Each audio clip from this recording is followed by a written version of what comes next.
только ушундай балдарды өзүнчө бөлүп окутабыз, анан ошол учурда буюрса женский кыздардын эмеси ачылат мектеби.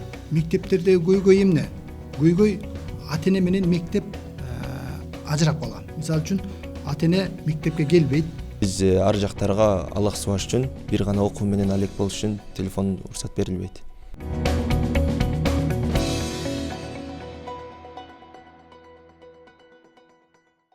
Ассаламу алейкум, урматтуу теле көрүүчүлөр. Жаштар сүйлөсүн теле долбоору ушул Байтик айылында жайгашкан Кут билим окуу тарбия комплексинин ордосунда. Бүгүн сиздер менен биз ушул жаштар менен негизги талкуу кыла турган тема билимдүүлөргө дүйнө жарыкпы деген темада сөз кылабыз. Аталарыбыз айткан, билеги күчтүү бирди жыгат, билими күчтүү миңди жыгат деген накыл бар. Андыктан биз менен аягына чейин кала бериңиздер. Ушул жаштарыбызга ушуга чейинки мисалы мына тажрыйбаңыздарда ушул балдар кандай ийгиликке жетишти? Агартуу жаатында, спорттон деги эле сиздерде мындай келечекте кандай үмүт менен, үмүттүү көздөр менен карап атасыздар бул балдарды? Анткени бул балдарды аманат да. Бул жылкы ийгиликтер жөнүндө бир аз айтып кете турган болсок, бул жылкы олимпиадаларга биз катыштык. Мисалы ушул Аламбудун району боюнча 36 мектеп бар, ошонун ичинден биздин мектеп баарынан эмелерден олимпиадалык мессалардын баарынан биринчи болушту. Бул бир, экинчиси анан областтык олимпиадада болду. Ал жерде дагы биздин 14 балабыз место алышты областтык олимпиададан. Анан ошонун ичинен 4 балабыз республикага жолдомо алышты. 4 бала, 4 окуучубуз. Анан ошонун арасынан да республикалык олимпиадага катышып, ал жерден дагы бир математикадан 13 класстан окуган окуучубуз место алып, ошол бизди сүйүнтүп отурат дегендей. Жанагы саяпкер чабандес жакшы болсо күлүктөр чыгат эмеспи? Анаңыздардай бул жерде баягы агайларды кандай критерийлер менен аласыздар, мындай окутуучуларды тандалып кандай жолдор менен аласыздар? Өзүңүздөр деле байкадыңыздар болушуңуздар керек. Көпчүлүгү жаштар. Ошол жаштардын ичинен агайлар да. Мындайды башка мектептерден жолуктуруу кыйын да. Мисалы, азыр көпчүлүк мектептерде 80-90% эжекелер мектептердечи.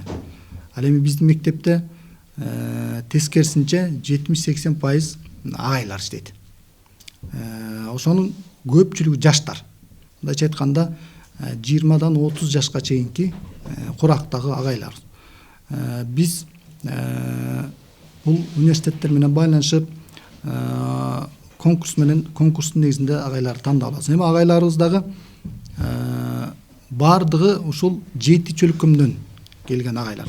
Башы Баткенден баштап, ягы көлдүн аягы, Нарындан, Таластан, Көлдөн дегенде биздеги мектептер Курама темир куш болот дегенде балдарыбыз да ошондой. Баткенден баштап көлгө чейинки бардык чөлкөмдөн тандалып алабыз. Балдарды ошондой эле биздин мугалимдерибиз дагы ошол жерлерден тандап алабыз. Агайларды көпчүлүгү жаштар. Бир ушул агай бир немеде бир мектепке барсак бир эже арман кылып атат. Ошол жерде бир 62 мугалим иштейт экен. Анан 62 мугалимдин ичинен бир да эркек жок экен. Анан баягы эми аял кишилер эми баягы өзүнүн ыкмасын салат да, методикасын салат. Анан мындай кээде ушул эркек бир эркек болсо жок дегенде арман кылат да, ошол жанагы физра деп коет го, ошол сабактан бергенге депчи. Ага да жок экен. Анан эми бул жерде ошол жана негизи сиздердин талаптар дагы жакшы турбайбы? Анан ушундай келечекте бир максаттуу, комплекстүү тарбия болсо, сөзсүз биздин ийгилик жаралат деген ойдобуз. Ушул келечекте ийгиликтер жаратыш үчүн жаштар, силер эмне кылганды, эмнеден баштаганды мындай өзүңөргө мындай план программаңарга киргизип алдыңар да?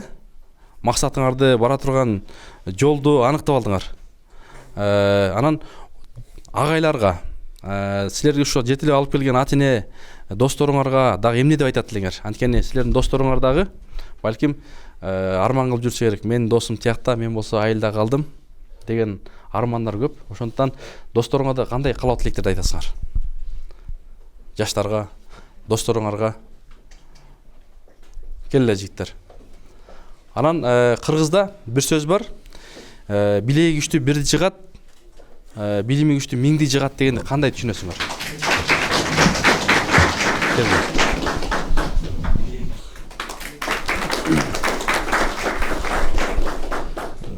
күчтүү бирди жыгат, билими күчтүү миңди жыгат деген бул. Билең күчтүү болсо, мисалы, бир адам менен күрөштү анын үчүн мүмкүн да. Ал эми билими күчтүү, алдына канча адамды отургузуп, мисалы, биздин агайлар деле алдына канчаларын отуруп сабак берет. Бул балдар ошо сабак үчүн агайга баш ийет да. Ошонун өзү бул билимдүүлүк миңди жыгат деген мисалга алсак болот да, ушунун өзүн элечи. Ал эми билимдүү мисалы профессорлор, башкалар деле канчалаган балдарды окутуп, мындай элдин ден соолугун сактаган профессорлор көп да. Ошолор миңди жыгып отурат деп ойлойм. Анан ата-энеме чоң рахмат айтат элем. Ата-энеме чоң рахмат, анан досторума каалоорум, алар деле өзү көздөгөн университеттерден өтсүн. Өтүп андай тарбиялуу, билимдүү, андай эки жагы мисалы тарбиядагы, окууда, тарбиядагы болсун да алардачы.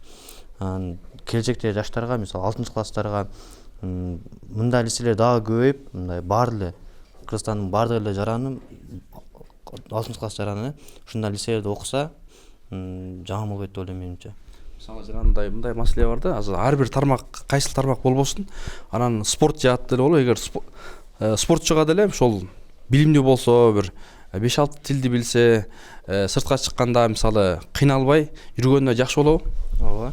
Мисалы спортчу болсо деле мындай билип турса, мисалы мен спортчу болсом, эгер башка тилди билбесем, котурмочу аркылуу сүйлөсөм, мындай мага деле ыңгайсыз да. Оюм бөлүп калышы мүмкүн. Ал эми өзүм ошол тилди билип туруп, өзүм ошол тил менен сүйлөшө алсам, мындай балким өзүмдүн оюму тигер анда жакшыраак жеткирермин да. Жүрөктөн жүрөккө, Ооба. Демек, ушундай жигиттерибиз көп болсун, Азамат. Дагы жигиттер келгиле. Оң тарап, сол тараптан. Агайлар келсеңиздер болот, сиздер дагы кошумчалап.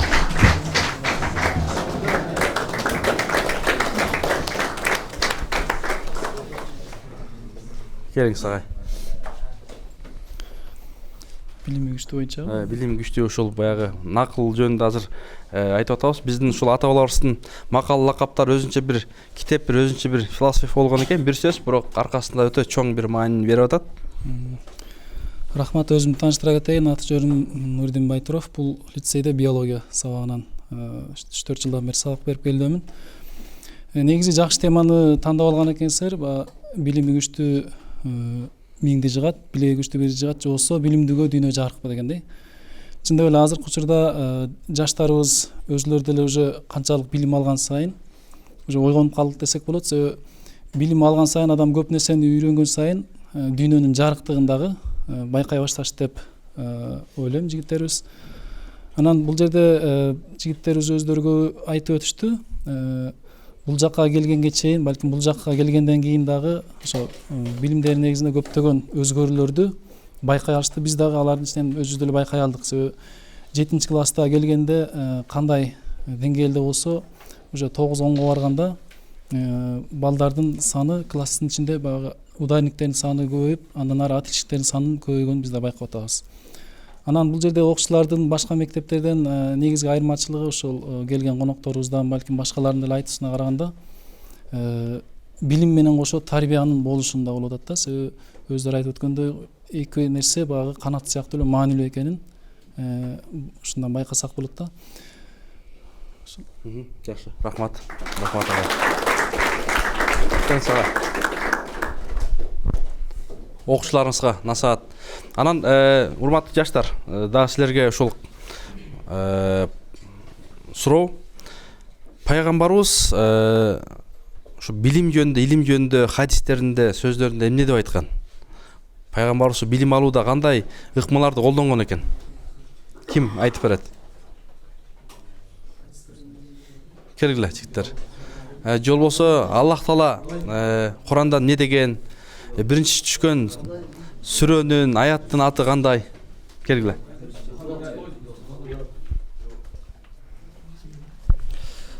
Аллах Тааланын мен биринчи эле түшкөн сүрөсүндө, Аллах сүрөсүндө биринчи эле оку деп айткан да. Оку деп ихро деп чет да, биринчи эле Аллах сүрөсүндө. Анан Пайгамбар саллаллаху алейхи вассалам деле Кытайга барып болсо деле илим алгыла деген да. Анан биз деле бул жерде жазып койгонбуз. Билимдүү түнкүсүн чырак менен, билимсиз чырагы жок жүргөн адамдай да. Мисалы түнкүсүн дегенде бул азыркы дүйнөнү айтсак болот да. Бул дүйнөнү канчалык билимдүү болсок, ошончолук дүйнөнү таанып билүү бизге оңой. Анан мындай бир жерде адашып калбайбыз да. Жакшы. Демек, Кудай Таала да ошо Куранда айткан турган да, окугула деп. Ошол көп окусак анда көптү билет экенбиз, көптү көрөт экенбиз. Дагы жигиттер. Оң тарап, сол тарап барбы? Келе.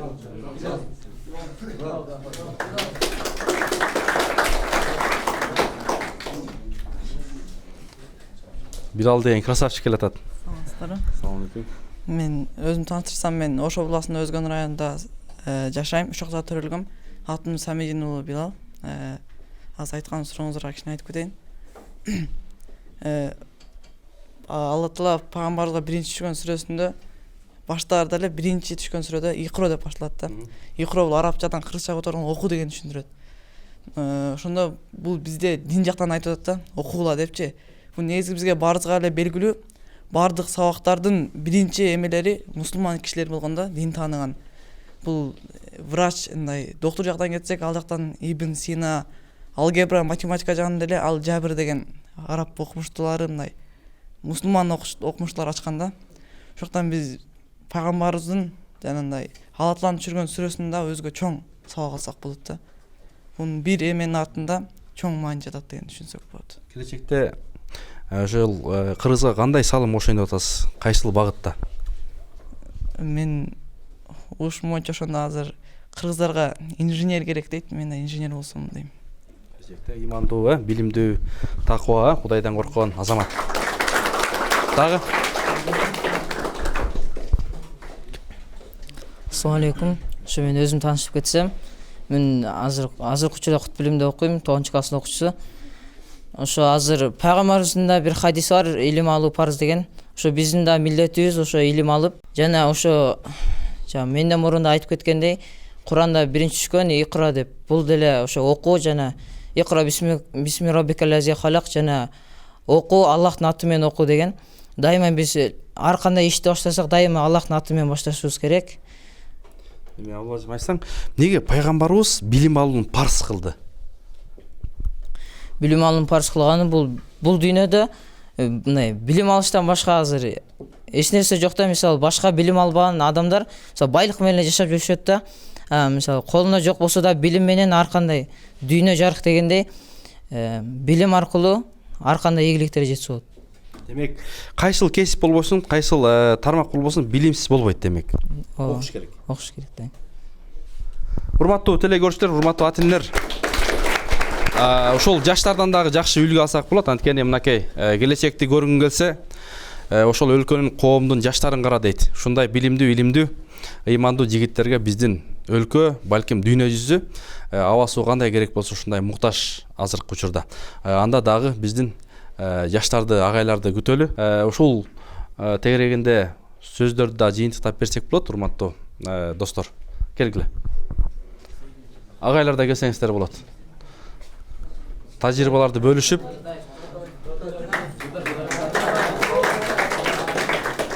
келиңиз агай. Атың чыкпаса жүрөт да дейт, келиңиз.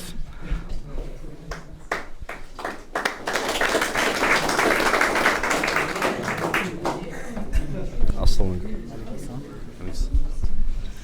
Сиздин насаатыңыз? Жаштарга насаатым биринчиден туура тарбия алуу жана туура билим алуу.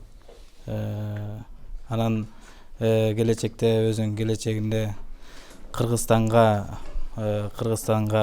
керектүү, Кыргызстанга баягы катуу болуп кызмат кылуу биздин максатыбыз.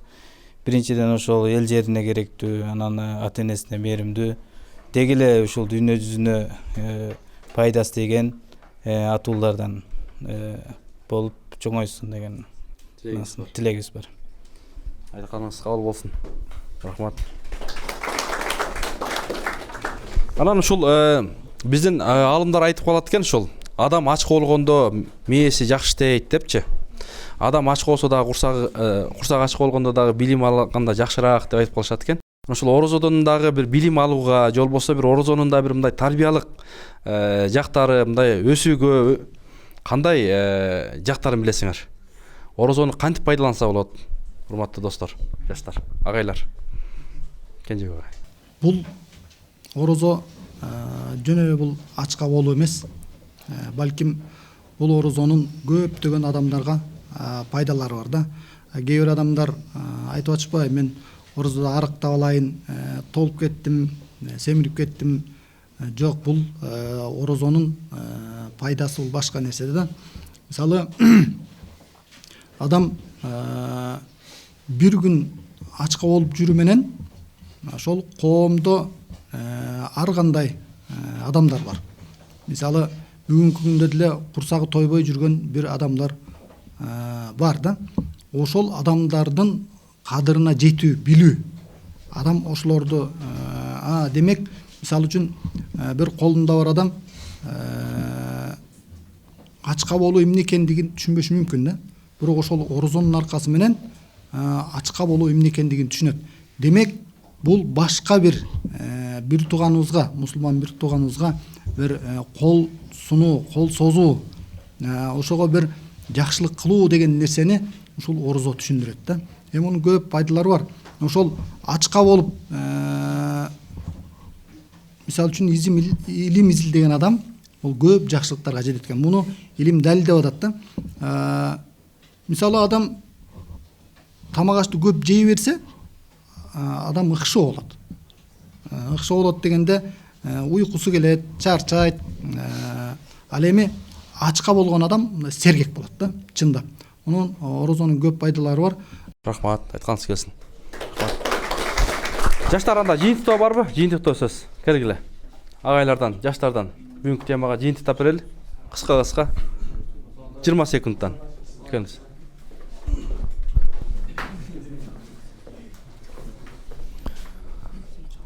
Жыйынтыктап айта турган болсок, биз жеке эле Кыргызстандын ичинен эмес, дүйнөнү ала турган болсок, өнүккөн мамлекеттер бул сөзсүз билим системасынын жакшы орношкон болсо, билим аркылуу ошол өнүгүүгө жеткен деп билебиз.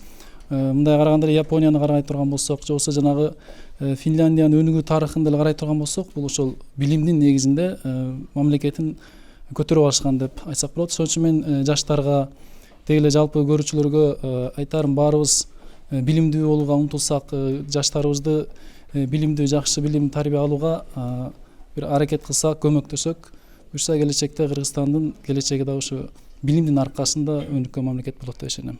Айтканыңыз келсин. Рахмат. Жаштар барбы? Жаштардан. Келгиле. Жыйынтыктоо ушул бүгүнкү темага. Ошо менин атым Нарбеков Турарбек. Жыйынтыктоочу сөзүм болсо, бул ошо мурунтан бери эле өзүңүздөр билгендей, ар бир эле мамлекетти бир баатырлар кылычкытты кармоо менен же найзанын кармоо менен өзүнүн мамлекетин же жерлерди басып алуу менен өзүнүн мамлекетин атак даңкын көтөрүп дүйнөгө тааныткан болсо, азыркы учурдун куралы болсо бул билим болуп эсептелет. Билим аркылуу биз канчалык жакшы окусак, ошончолук өзүнүн мамлекетибизге жардам берип, мамлекетибизди дүйнөгө таанытууга көпчүлүк мүмкүнчүлүктөр ушу билимде да. Анан көпчүлүк мурунку ал убакта деле болгон да, балким билим изилдөө эле болгон, бирок ал учурда бааланган эмес да. Ушу өз мындай курал аркылуу эле көпчүлүк мамлекеттер өзүнүн мындай кыйындыгын билдирген да. Азыркы учурда болсо көпчүлүк өлкө мамлекеттер, АКШ же Япония сыяктуулар өзүнүн чыгарган технологиялар аркылуу же болбосо өзүнүн билимдүү балдары аркылуу мактана алышат да. Ошо мен башкаларга айтып турган кеңешим ушу билим аркылуу өзүнүн мамлекетибизге жардам бере алсак болот экен. Жакшы. Баркалла. Азамат. Барбы жыйыттар? Келгиле. Акыркы жыйынтыктоо сөз,